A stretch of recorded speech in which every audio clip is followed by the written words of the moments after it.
Hey, what's going on there, guys? I'm back here today with another deck tech for you. So today we are taking a look at a standard deck, and it is USA Control. So this is coming from a very good friend of mine by the name of Dan Zeiler. He actually took this deck to the TCGPlayer States event in Pennsylvania and got top 4 with it. So we were both really happy about that, and he wanted me to cover this deck on the channel and share it with you guys so you guys could see it.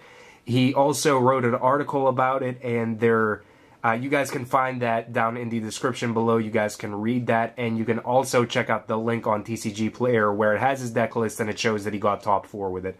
So before we get started with this, if you guys have any suggestions for decks that you would like to see on the channel, please leave them down in the comments below. But now we are going to jump right on into it. So the first thing about the deck, we only have 2 creatures in the main board. So we have AEtherling as the first one, just as a one-of. So AEtherling is a 4/5 for 6 with 4 abilities. The first one letting him exile himself and bring himself back in at the beginning of the next end step. The second one making him unblockable, and the last 2 either allowing him to get +1/-1 or -1/+1 until the end of the turn, and both of those are just for 1 generic mana. Now, AEtherling is probably one of the easiest ways to win with this deck because you can make him an 8/1, you can make him unblockable, and you can swing in. He's also one of the most resilient creatures in the format right now, just because if your opponent wants to use removal on him, they're going to have multiples, especially if you have blue mana open, just because you can keep on exiling him and you can have him survive. Even if it's on your turn as well, if you want to use Supreme Verdict or Terminus, you can blink him out, have him be exiled until the end of the turn, wrath your opponent's board, and then have him come back in. So ultimately, AEtherling is just really amazing. The second creature that we have, I actually have Niv-Mizzet the Firemind in its place right here because I was racing to put this deck together and film it, and I couldn't find my Drako Genius. But the card that should be there is Niv-Mizzet Drako Genius, so he's just as a one-of in the main board, but he is a 5/5 for 6, 2 generic, double blue, double red, and he has flying, and whenever he deals damage to a player, you can draw a card, and for 1 blue and 1 red, he deals 1 damage to target creature or player. Niv-Mizzet Drako Genius is really awesome up against the mid-range and the control matchups, just because when you have a lot of mana open, you can start drawing a lot of cards off of pinging your opponent. Even as an outlet for being able to get rid of small creatures, Niv-Mizzet is really awesome, but ultimately having evasion, having a 5/5 flyer in the air is ultimately well-rounded. It's a really good, well-rounded creature for like mid-range and control, so having this as a one-up, there's also another one in the sideboard. It makes it really awesome for those games where you just need to draw a little bit more, you need to get a little bit more things, and you don't have like Sphinx's Revelation or something like that, any of the draw engines to draw more, and you can just use Niv-Mizzet's ability and just ping your opponent and draw cards off of that, so it's pretty awesome for that. Now we're getting into our Planeswalkers, so we have 1 Ral Zarek.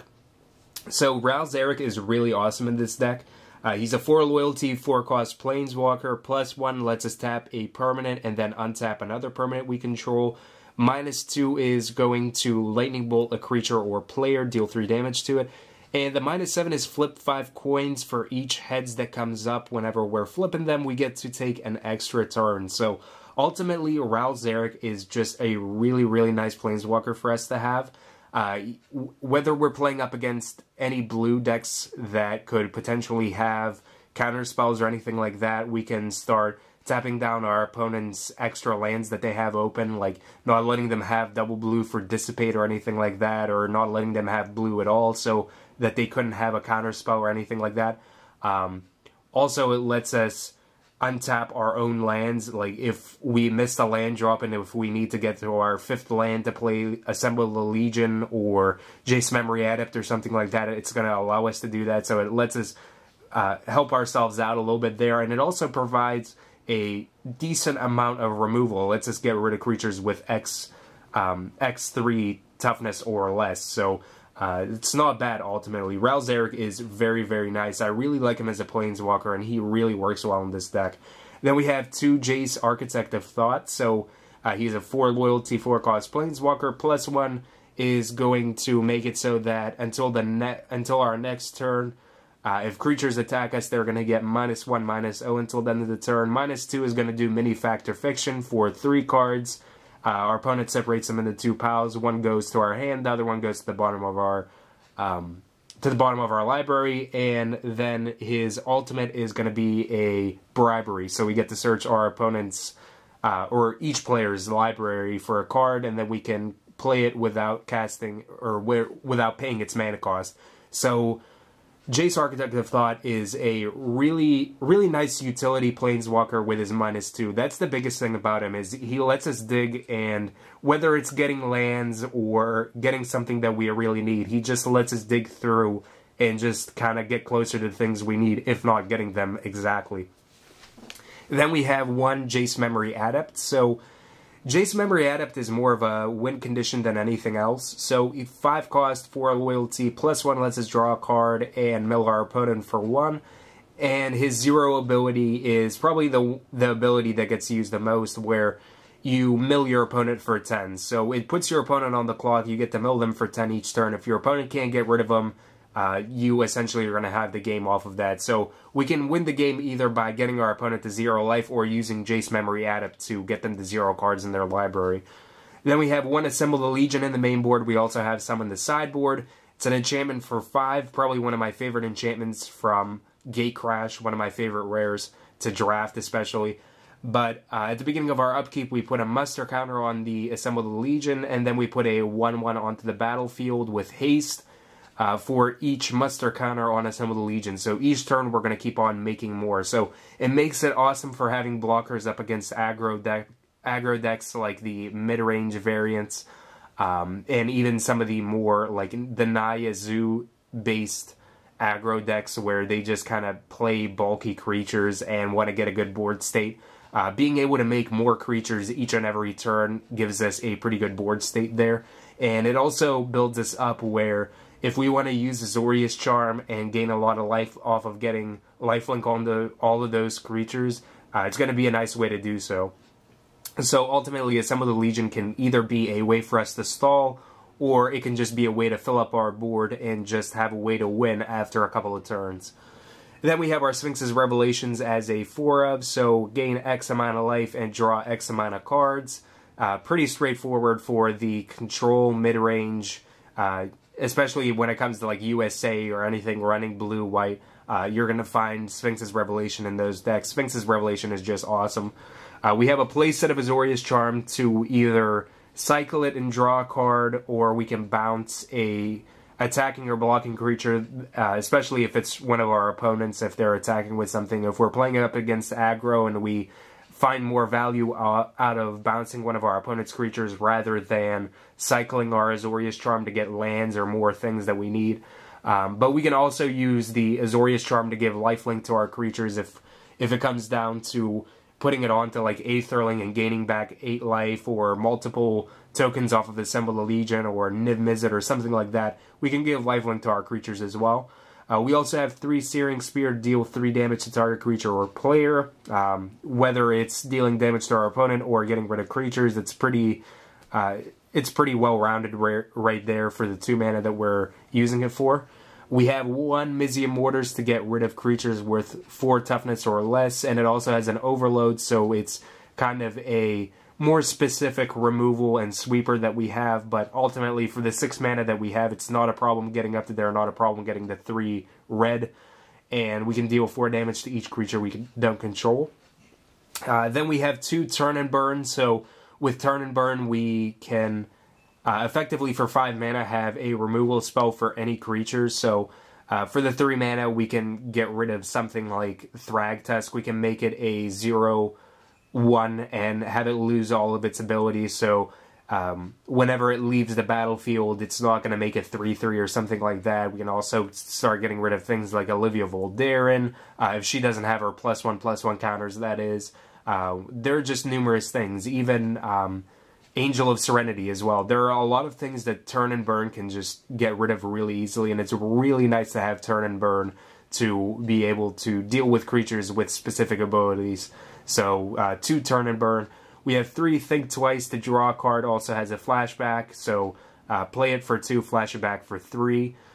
We have one Cyclonic Rift, so Cyclonic Rift is nice up against aggro decks. We can bounce back things, especially if they blood rush on the creatures.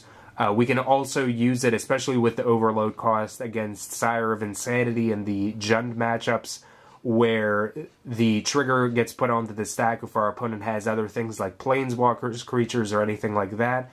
We use their overload, send everything back to their hand, and then whenever the Sire of Insanity ability goes to resolve, and is resolving, they have to discard all of their things. So Cyclonic Rift is a nice way to get around that, and it's kind of like an unusual card. You don't really see a whole lot of decks playing a Cyclonic Rift, so not a lot of decks are going to be expecting to see it, but whenever you play it, either you can start bouncing back things, or even if you're just casting it with its regular casting cost to bounce back Sire of Insanity, it's still really good. So Cyclonic Rift is just as a one-of. Then we have our counter spells, so one Syncopate, so countering target spell unless the controller pays X. If it's countered that way, it's exiled. One Counterflux, so the uncounterable counter spell, double blue and one red, can't be countered. We counter target spell we don't control, and it has an overload for one generic double blue and one red, so we can counter each spell we don't control if the opportunity presents itself, which it doesn't really most times. There's not like Storm in the format or anything like that. We have two Dissipate, so just counter target spell, and if it's countered, it gets exiled. We have a Place at a Supreme Verdict for sweepers, can't be countered and destroy all creatures, and two Terminus to put all creatures on the bottom of their owner's libraries, and Miracle for one white, making it pretty nice. We can draw it during our opponent's turn off of like Think Twice, and we can pretty easily be able to just wipe their board, especially if they have like a lot of creatures or something. So it's pretty nice for that. And then we have our lands. So we have 25 lands. We have a playset of each of the shock lands. So a playset of Hallowed Fountain, playset of Steam Vents, playset of Sacred Foundry. Then we have a playset of all the other dual lands. So a playset of Sulfur Falls, playset of Glacial Fortress, playset of Clifftop Retreat, and one Desolate Lighthouse. Originally, Dan was actually playing one island in the slot where he had the Desolate Lighthouse later, but he changed that, so he switched out the island for the Desolate Lighthouse after the TCG event, so that was the only change to the deck. So that's the main board that we have. Now let's jump over and take a look at what we have in the sideboard here. Alright, so for our sideboard here, we have another Niv-Mizzet Drako Genius. So with Niv-Mizzet, you want to have another copy of him for the mid-range and the control matchups. You want to have more bombs up against those matchups where you just drop big threats, especially with Niv-Mizzet. If you have that spare mana open, you can start using his ability, you can start drawing more cards. Card advantage is always really good. It's always a good thing to have. And especially with him, if you don't have things like Sphinx Revelation, it's a nice alternative to be able to draw pretty effectively and also deal damage, get your opponent to zero a lot quicker. We also have another AEtherling, again, against the mid-range control matchups. The more bombs, the better, and AEtherling is definitely a bomb among all the cards that we have in here. He's one of the most concrete ways of being able to win, and he's one of the hardest cards for your opponent to have to deal with. They really have to go out of their way to be able to have all of their spells and dedicate all of their things to trying to get rid of that AEtherling. Especially if we keep mana open, it's going to be really difficult for them to do so. We also have another 2 copies of Assemble the Legion, so we can side in 2 more and have 3 of them. Up against the mid-range and the control matchups, Assemble the Legion is really nice to have, but it's even more nice to have in multiples. Up against the Jund matchup, they are going to have ways of getting rid of enchantments, especially with acidic slime, so they're going to have ways of getting rid of our Assembled Legion. So if we can have multiples, we can keep them on the board, and we can kind of keep threats out there and just kind of keep on multiplying each turn. We just keep on having more and more threats put onto there. So Assemble the Legion definitely puts pressure onto our opponents. We also have a playset of Pillar of Flame for the hyper aggro matchups. So up against the Jund aggros, the Blitz variants, and all of the decks that are going to put out really small creatures, but they like to do it in numbers. So the Pillar of Flame is going to help us out there. It gives us a nice early start and early way to deal with creatures before they get any bigger, before they start dealing any like huge amount of damage to us. We also have 1 Rapid Hybridization, so it's a pretty nice removal spell for 1 blue. We can destroy target creature, it can't be regenerated, and its controller puts a 3/3 onto the battlefield under their control. So it starts getting rid of things like Sire of Insanity for 1 blue, Olivia Voldaren. We can get rid of Angel of Serenity once it hits the board and its abilities put onto the stack, and your opponent chooses their targets. You can respond to that like that, and it just gets rid of a whole lot of things. So the Rapid Hybridization it's ultimately just a really cheap removal spell for 1 blue to have, and our opponent getting a 3/3 isn't a huge big deal. We would rather get rid of the big threat that they're putting onto the board than have them have like a 3/3. The 3/3 is no big deal for us. We also have 1 Renounce the Guilds, which is solely for the Jund matchup, so we can get rid of Olivia, Sire of Insanity, or Huntmaster of the Fells. All of those are valid things that we want to start getting rid of, that our opponent's going to have. So each player sacrifices a multicolored permanent. We also have a playset of Geist of Saint Traft for the slower matchups as well. We put pressure on our opponent. It's a early threat, 2/2 for 3, hexproof, and whenever it attacks, we get a 4/4 onto the battlefield. Attacking alongside it, we exile that token at the end of combat. And then the last card that we have on our sideboard is another Searing Spear, so another removal outlet or way to deal damage to our opponent. More so the removal outlet up against the aggro decks, having more ways of having removal for those creatures is going to be nice, especially at an instant speed. It's pretty important as well, so having another copy of it and having a playset total after sideboarding is going to be pretty effective for us. So that is the main board and the sideboard for USA Control here by my good friend Dan Zeiler. So hopefully you guys enjoyed it. Be sure to check out the links and the article down in the description below. Be sure to give that a read. It's really nice. It's a really well put together article, and it really goes over the tournament very well from Dan's perspective. If you guys have any suggestions for other decks that you would like to see, please leave them down in the comments below. Remember to like and subscribe for more Magic the Gathering content.